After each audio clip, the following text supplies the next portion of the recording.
everyone! Today I'm going to go over our final capstone project for biology class.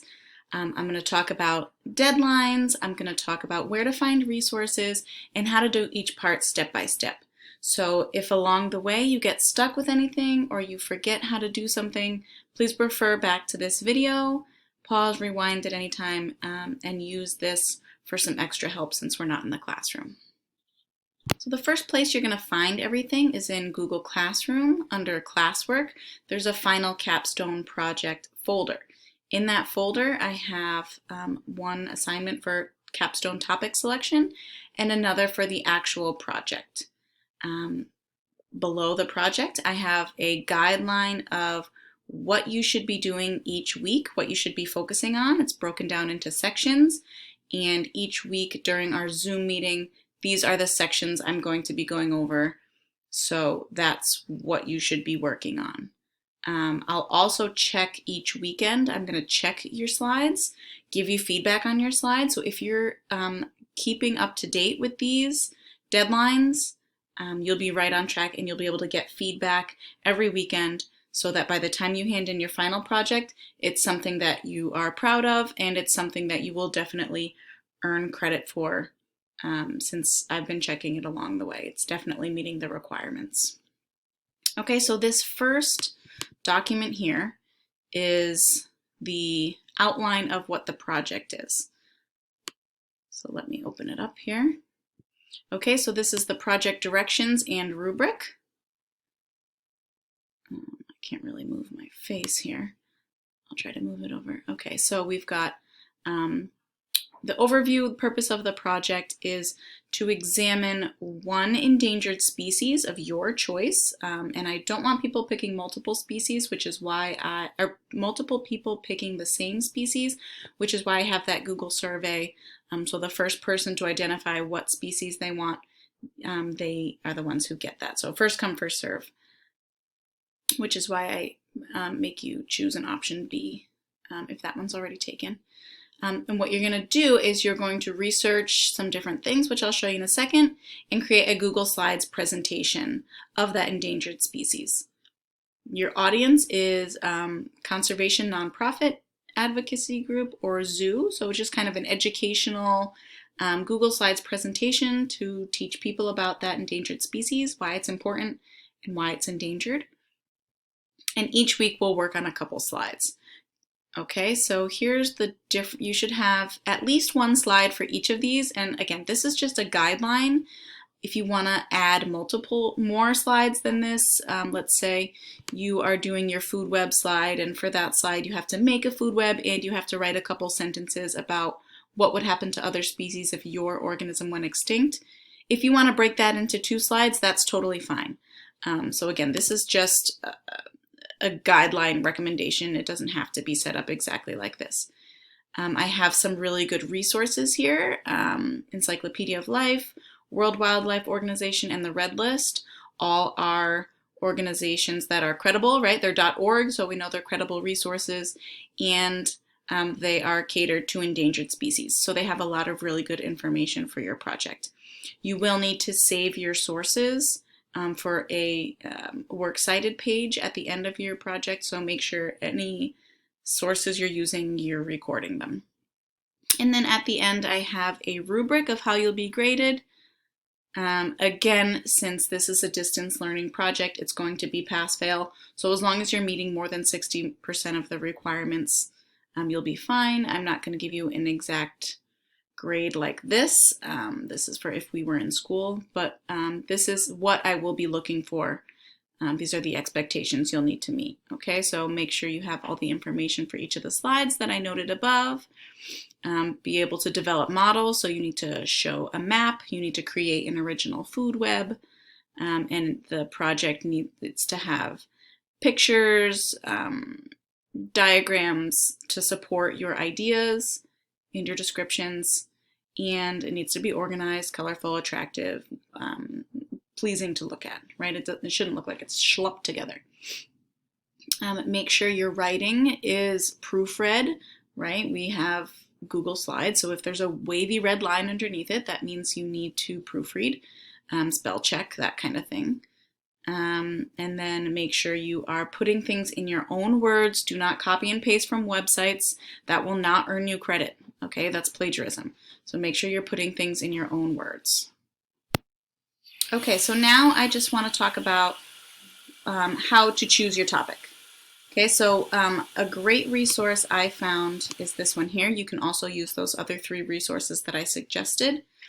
But this is from the World Wildlife Organization Species Directory. And again, you have to pick an endangered species. So, can't see here because my face is in the way. Where it says conservation status, yours needs to either be endangered, critically endangered, or extinct in the wild. Don't choose one that's vulnerable or of least concern. Okay, make sure it's an animal that is endangered at some level. Okay, so you can browse. There's multiple organisms here. We have their common name, their scientific name, and they have many, many, many species on this website to choose from. So if you find an organism that you think you might like, you can click on it, learn a little bit more about it to see if in fact you do want to choose that organism. So they have lots of information here. See how this one says vulnerable. Okay, so this is not the panda. The giant panda is not one that you should be picking because it's not endangered anymore. It used to be. People did some conservation efforts and now it's recovered. So you should be picking one that is not vulnerable, right? We want endangered or above. So whale shark or above. Okay, once you have found one that you like, then you are going to go back here to topic selection and you're going to fill out the survey telling me which one that you like. Okay, so your first choice, what's the conservation status? Why did you choose that animal? Give me a little blurb, a sentence or two. And then a second choice just in case that one is already taken. I have a Google Sheet set up so that you will be able to see which organisms have already been selected so you know which to choose from. Okay, so once you've picked your topic and I've approved it, then you can start your presentation. And I've made a copy of this template for everyone so you can do your work directly on this one. If you want to make a copy of it, that's fine. I would just use this as your template and you can change the fonts and add color, whatever you like. But this gives you an idea of what should be on each slide. So your first slide, your organism's name, the scientific name, your name, picture, blah, blah, blah. Easy enough. Now we're doing a little bit of research. So for the introduction, where's your animal found?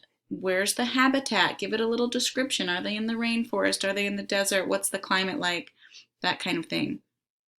Show a map of where they live. If you Google Bengal tiger population map or whatever your organism is, and then look at images for Google, you'll easily be able to find a map of the population showing where your organism lives.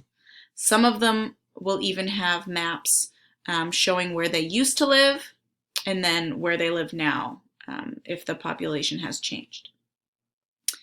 See if you can find how many organisms are left in the wild and talk about the endangered status. Next, you're making a food web. I want this to be made by you. I do not want you to Google this. I want you to do this by researching what does your organism eat? What eats your organism? Are there any other organisms that live in that same habitat that compete for the same food source? So you should have at least 6 organisms in your food web. I want names and pictures of each. And then I want you to write a couple sentences describing what 2 populations would be affected if your animal went extinct.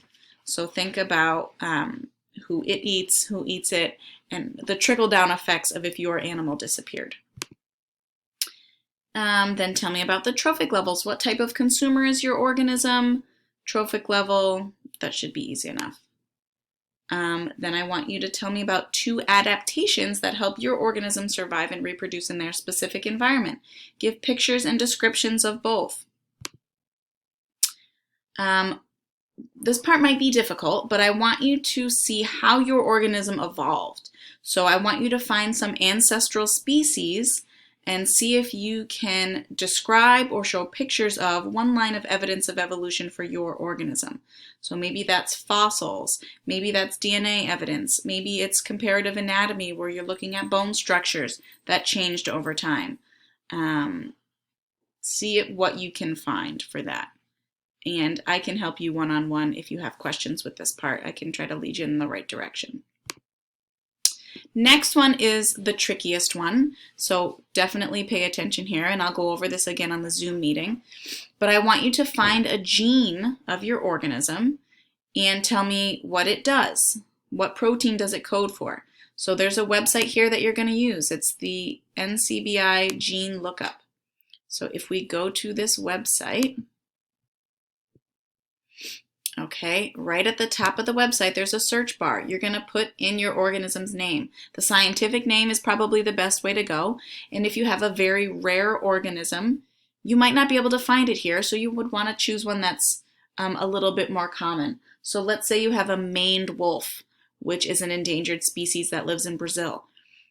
And if you can't find maned wolf here, and let me see if I can find it, maned wolf. If you can't find it here, oh, there it is here. But let's say it wasn't here. I can just write wolf, right? And I could find a closely related species. You can, let me go back to maned wolf. You can also look up the scientific name, which is, I can't pronounce this, but cries something else. Okay, you can look up that name. Canis lupus. Canis lupus is the gray wolf. So you could, that's something that you might easily be able to do as well. Right, gray wolf. Okay, so once you find a gene, this is NADH dehydrogenase subunit 4L. Let's see what that is. So click here to see the gene. And we'll get some more information about the gene.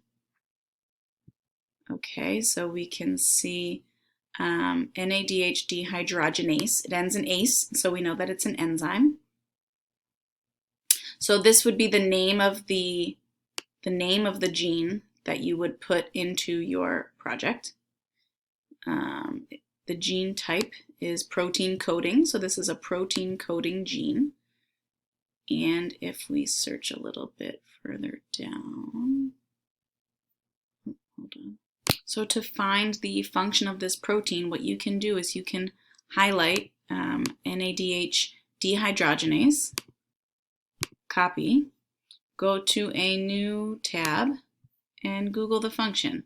So I just Googled NADH dehydrogenase function and came up with this. So NADH dehydrogenase complex 1 is the first enzyme complex in the respiratory chain and accepts electrons from NADH plus derived from fat, blah, blah, blah, across their inner mitochondrial membrane.